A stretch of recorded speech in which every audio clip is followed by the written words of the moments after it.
Good morning student. Synthetic polymers video series में आज हम बात करेंगे युगात्मक अथवा श्रृंखलावृद्धि बहुलकीकरण के बारे में। जब अपन ने क्लासिफिकेशन पढ़ा था तब अपन ने देखा था कि संश्लेषण के आधार पे पॉलीमर दो प्रकार के होते हैं। एक होते हैं युगात्मक और जिनको अपन बोलते हैं श्रृंखला वृद्धि बहुलकीकरण, और दूसरा जो होता है वो संघनन अथवा उसको बोलते हैं पद वृद्धि बहुलकीकरण। आज हम दोनों के बारे में चर्चा करेंगे। पहले मैं बात करती हूँ युगात्मक बहुलकीकरण की। अपन ने कहा था ऐसे यौगिक जो असंतृप्त होते हैं उनके द्वारा दिखाया जाता है, कोई साइड प्रोडक्ट नहीं निकलता।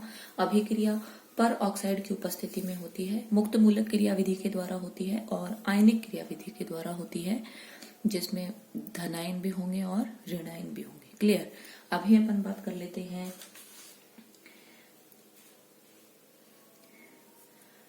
अभी हम बात करते हैं, देखिए कि योगात्मक अथवा श्रृंखला वृद्धि बहुलकीकरण में सरल एकलक अणु जुड़ करके बहुलक का निर्माण करते हैं और इस प्रक्रिया में सामान्यतया श्रृंखला क्रिया विधि द्वारा श्रृंखला अभिक्रिया संपन्न होती है। इसी कारण योगात्मक बहुलकों को श्रृंखला वृद्धि बहुलक भी कहा जाता है। इन प्रक्रियाओं को प्रारंभ करने के लिए कोई इनिशिएटर प्रारंभिक पदार्थ की आवश्यकता होती है। ये प्रारंभिक पदार्थ का कोई क्रियाकारी अणु क्रियाकारक से क्रिया करके उसे सक्रिय बना देगा और इस प्रकार एक श्रृंखलाबद्ध प्रक्रम बन जाता है। अब ये इनिशिएटर जो प्रारंभिक पदार्थ है, प्रारंभिक पदार्थ का कोई भी क्रियाकारी अणु वो क्रियाकारक को सक्रिय करेगा।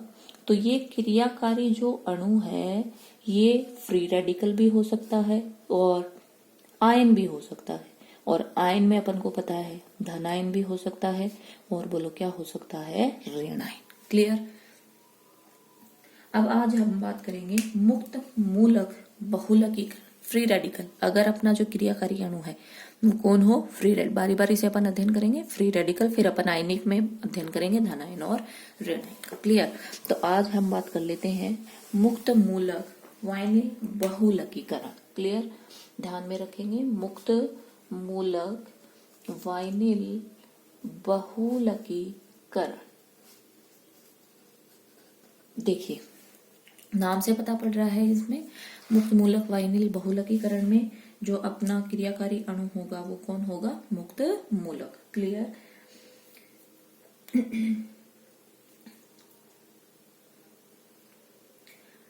इसके सरलतम उदाहरण के रूप में हम परऑक्साइड की उपस्थिति में एथिलीन के बहुलकीकरण की क्रिया को समझेंगे।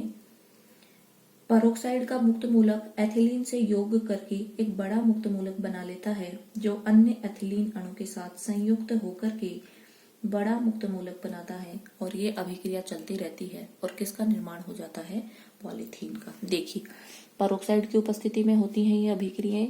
ये परऑक्साइड और इस परऑक्साइड में होमोलाइटिक क्लीवेज होगा, बॉन्ड का विदलन, और अपने क्या बन जाएंगे, मुक्त मूलक। क्लियर, बन गए। अब ये जो मुक्त मूलक हैं ये एथिलीन अणु के साथ में जाके क्या करेंगे, अभिक्रिया। और देखिए अभिक्रिया कैसे करेंगे, इधर देखिए ये वाले बॉन्ड का होमोलाइटिक क्लीवेज हुआ, ये और ये। क्लियर। और ये आपस में जुड़ गए। जैसे ये जुड़ेंगे देखना क्या बनेगा, ROCH2 फ्री रेडिकल, मुक्त मूलक बन गया। ये जो मेरा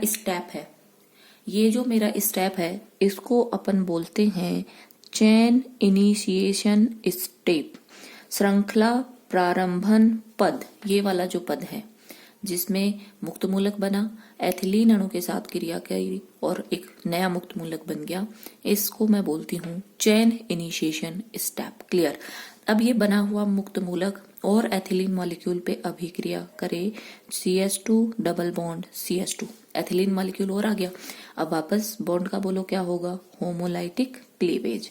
और अब देखो ये आपस में बॉन्ड बनेगा और क्या बनेगा, ROCH2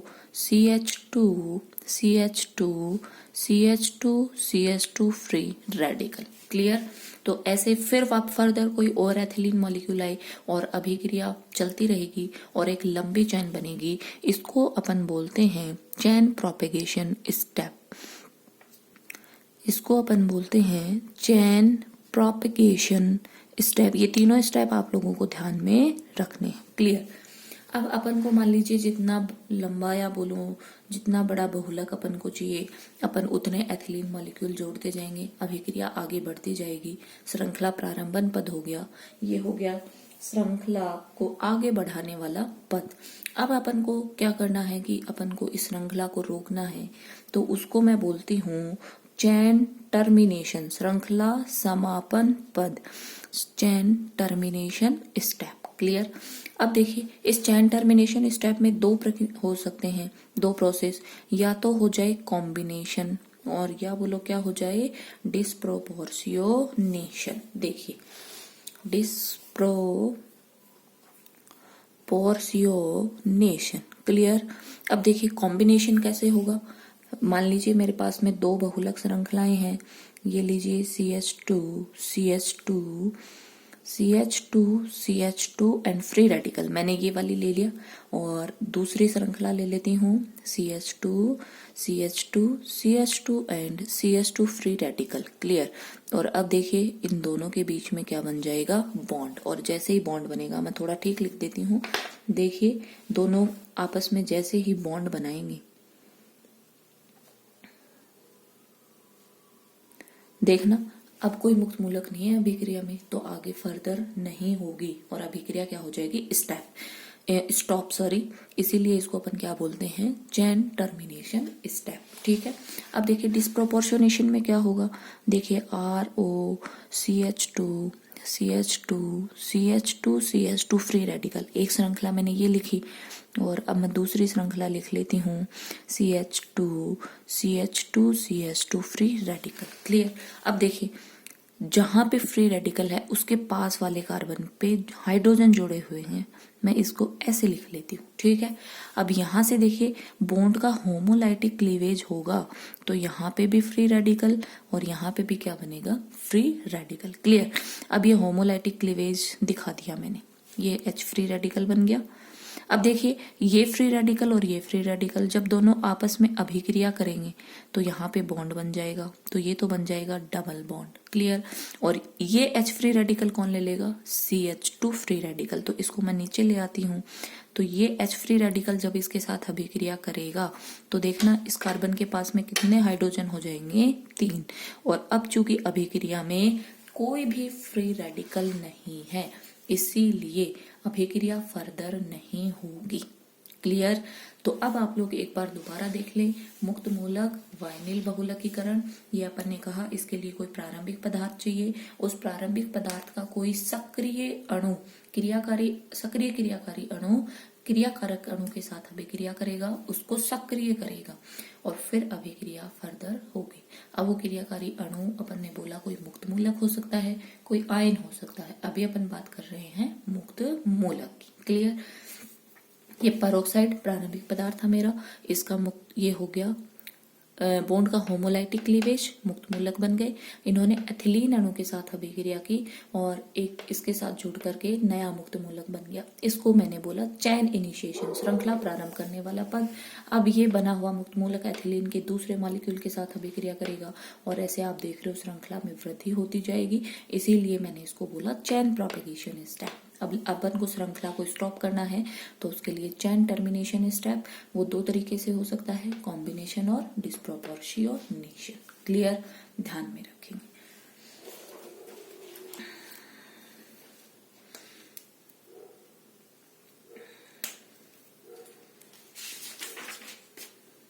अब देखिए बात कर लेते हैं, ये तो अपना हुआ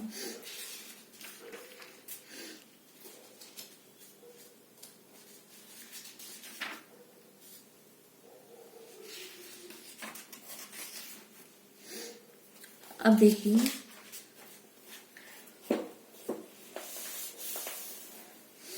अब अगर ये एल्कीन में प्रतिस्थापी ले लेती हूँ तो बहुत सारे प्रोडक्ट बनते हैं, वो देख लीजिए यहीं पे एक बार। अभिक्रिया मैकेनिज्म सबकी सेम चलेगी, केवल देखिए मैं यहाँ पे आपके सामने ये दिखा देती हूँ कि अगर मैं ऐसे लूं CH2 डबल बॉन्ड CH और यहाँ पे लगा देती हूँ G। क्लियर। और इससे ये G कोई भी ग्रुप हो सकता है, देखिए कैसे, मान लीजिए ये G अगर H हुआ तो ये देखना क्या बना, ये बना एथीन। क्लियर। इसको अपन ऐसे लिखेंगे CH2 डबल बॉन्ड CH2। और जब इसका बहुलक बनेगा तो देखिए मैं उसको दिखा रही हूं, आप लोग देखते जाएं। ये मैं ऐसे लिख देती हूं CH2 डबल बॉन्ड CH। तो इसको अपन बोलेंगे एथीन। और इसका जो बहुलक बनेगा वो देखिए कैसे दिखाएंगे, CH डबल बॉन्डेड कार्बन की दोनों वैलेंसी फ्री होंगी, H और ये N। तो इसको अपन क्या बोलते हैं, पॉलीथीन। वेरी इंपॉर्टेंट, पॉलीथीन बन गया। ठीक है। अगर मान लीजिए ये Cl है, G है वो क्या है Cl, तो इसको अपन लिखेंगे CH2 डबल बॉन्ड CH। अब G की जगह क्या लगाओगे Cl, तो इसको बोलेंगे वाइनिल क्लोराइड। क्लियर। और जब इसका बहुलक बनेगा तो कैसे लिखोगे CH2 CHCl और यहाँ पे फ्री वैलेंसी जुड़ जाएंगे और मॉलिक्यूल आके, तो इसको अपन बोलेंगे पॉलीवाइनिल क्लोराइड, जिसको शॉर्ट में अपन क्या बोलते हैं PVC। क्लियर।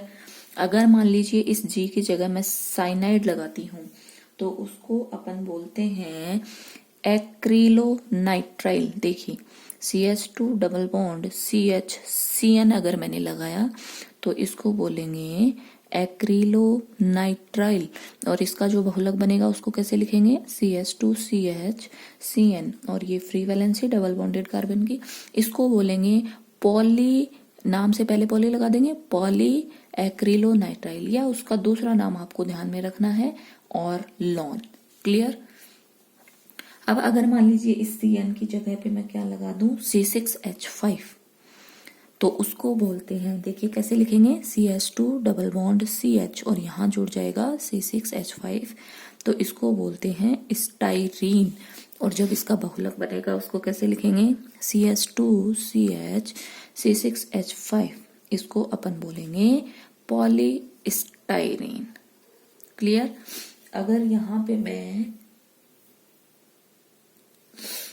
CH3 लगा दूं, तो यहां पे अगर मैं CH3 लगा दूं तो उसको बोलेंगे प्रोपीन। और जब इसका बहुलक बनेगा तो उसको बोलेंगे पॉलीप्रोपीन। क्लियर। ये तो बात हुई वाइनिल, जो मेरे बहुलक है जिसमें कोई एक वाइनिल ग्रुप होगा, ये वाइनिल बहुलकीकरण की एग्जाम्पल। क्लियर। तो ध्यान रख लेंगे CH2 में GH भी हो सकता है, Cl भी हो सकता है, साइनाइड भी हो सकता है, फेनिल ग्रुप भी हो सकता है, CH3 भी हो सकता है। इनके नाम क्या होंगे अलग अलग। अब देखिए अगर मान लीजिए मैं एथिलीन मॉलिक्यूल के चारों हाइड्रोजन फ्लोरीन के द्वारा रिप्लेस कर दूं, वेरी वेरी इंपॉर्टेंट, तो अब मैं इसको क्या लिखूंगी CF2 डबल बॉन्ड CF2। इसको बोलते हैं टेट्रा फ्लूरो एथीन, क्योंकि एथीन के मैंने चारों हाइड्रोजन किससे रिप्लेस कर दिए फ्लोरीन से। जब इसका बहुलक लिखोगे तो कैसे लिखोगे CF2 और बहुत सारे मॉलिक्यूल जुड़ेंगे N।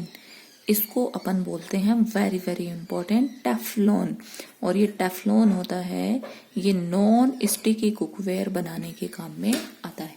जो अपने खाने के बर्तन होते हैं उस पे इसकी कोटिंग होती है, जिसकी वजह से खाना चिपकता नहीं है, इसीलिए ये नॉन स्टिकी कुकवेयर बनाने के काम में आता है। कौन? टेफ्लॉन।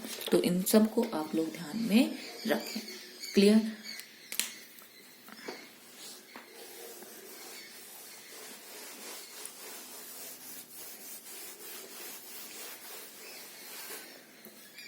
अब देखिए यहीं पे मैं एक बात और कर लेती हूँ, श्रृंखला स्थानांतरण, चेन ट्रांसफर इंपॉर्टेंट है। देखिए चेन ट्रांसफर,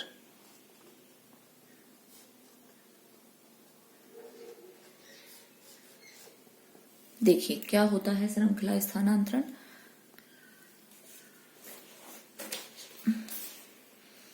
देखिए कभी कभी विशेष यौगिक की उपस्थिति में बहुलकीकरण की प्रक्रिया में भारी परिवर्तन आ जाता है।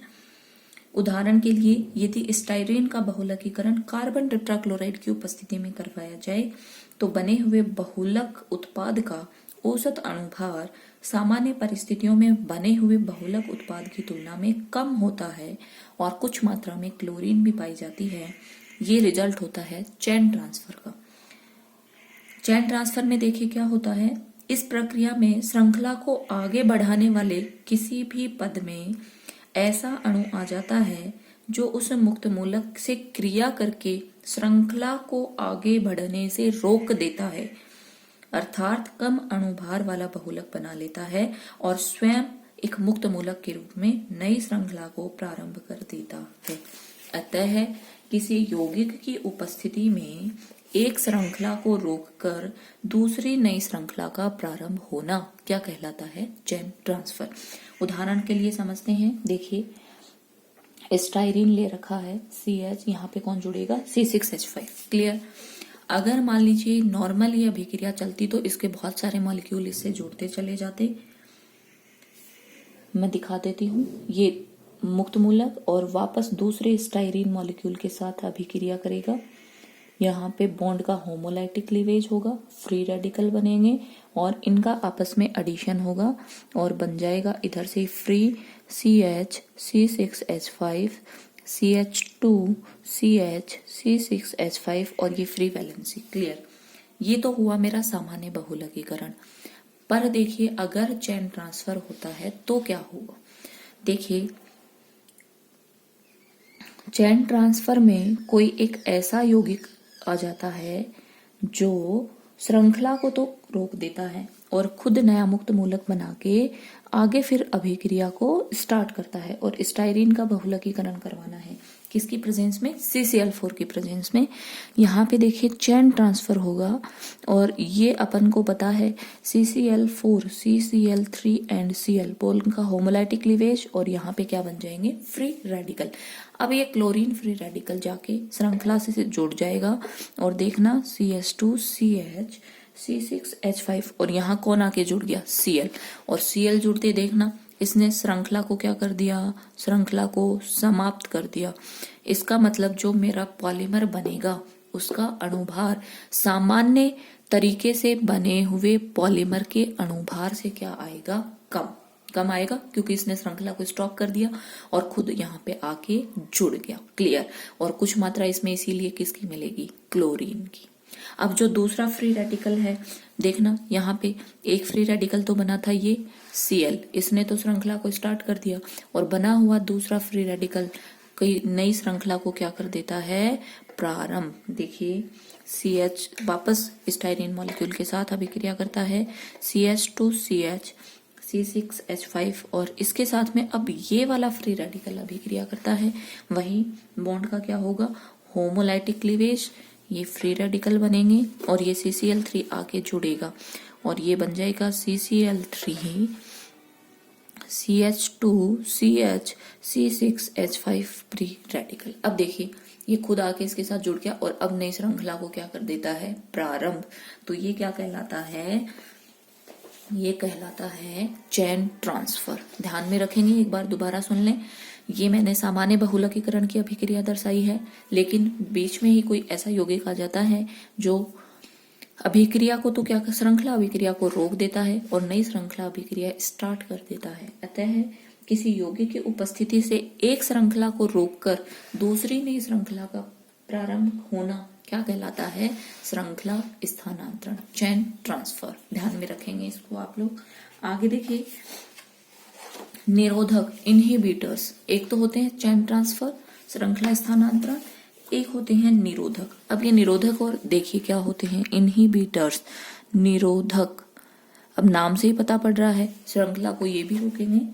कुछ पदार्थ ऐसे होते हैं जिनकी अब उपस्थिति थे श्रृंखला अभिक्रिया रुक जाती है और कई नई श्रृंखला प्रारंभ नहीं होती, ऐसे पदार्थों को निरोधक कहा जाता है।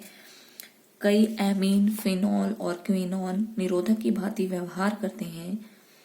आवेश स्थानांतरण की भांति निरोधक अणु भी बहुलकीकरण के दौरान बढ़ते हुए मूलक के साथ अभिक्रिया करके उसे रोक देते हैं। देखिए इनहिबिटर CH2 CH और यहाँ G लगा रही हूँ। G का मतलब अभी थोड़ी देर पहले आपको समझाया था, कोई भी ग्रुप हो सकता है। और इसके साथ में मान लीजिए कोई आ गया इनहिबिटर, ये कोई इनहिबिटर है। अब ये बढ़ती हुई श्रृंखला के साथ में क्या करता है, आके उसको रोक देता है, जुड़ जाता है और उसको रोक देता है। तो यहाँ जुड़ गया H और ये हो गया G और साथ में देखो कौन निकल गया, इनहिबिटर मुक्त मूलक। ठीक है, अब ये इनहिबिटर है, ये अक्रिय मुक्त मूलक होता है, अक्रिय मुक्त मूलक, इसलिए ये कोई नई श्रृंखला प्रारंभ नहीं करता है। तो ध्यान देंगे आप लोग। देखिए चेन ट्रांसफर में क्या हुआ था, बना हुआ जो नया मुक्त मूलक होता है वो सक्रिय होता है और एक नई श्रृंखला का प्रारंभन करता है। क्लियर। लेकिन निरोधक में जो निरोधक होता है ये भी श्रृंखला का रोक देता है, लेकिन बना हुआ जो मुक्त मूलक होता है वो अक्रिय होता है और नई श्रृंखला को प्रारंभ नहीं करता है। ये मेन डिफरेंस है चेन ट्रांसफर और इनहिबिटर में। चेन ट्रांसफर एक नई श्रृंखला का प्रारंभन करता है, लेकिन इनहिबिटर श्रृंखला रोकने के बाद जो उसका मुक्त मूलक बनता है वो अक्रिय होता है, इसलिए नई श्रृंखला प्रारंभ नहीं करता है।